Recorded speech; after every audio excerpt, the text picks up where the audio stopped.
तू बस मत तो पानी में बस।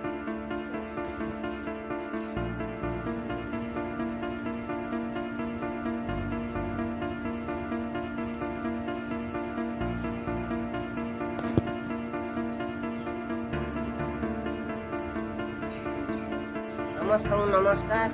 आज जन्माष्टमी उपलक्षे विभिन्न प्रकार आइटम करी बिना प्याज रसुण सब आम मो बाड़ी तुलिक आनिक सब जिनस रखी।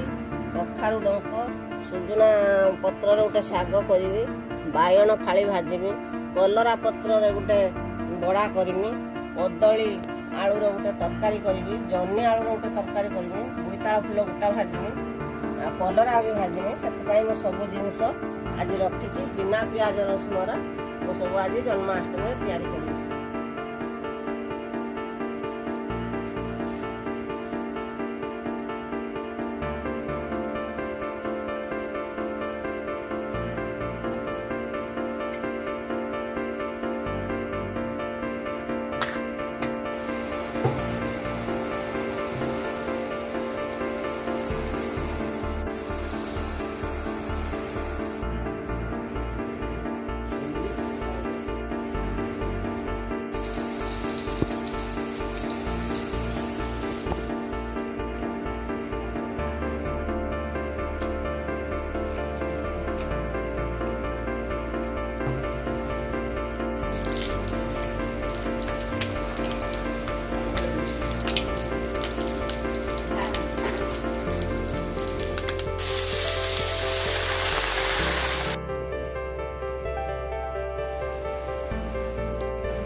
बेसन टिके देदवा,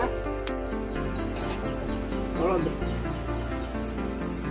लंका जीरा अरुआ चाउल बाटी देइथिली, टे लुण पकेली, टिके हलदी पकेली, आ बेसन टिके पकेकी टिके आ टिके पानी गुले दउची। बोईताल फुलर बड़ा प्रस्तुत करला।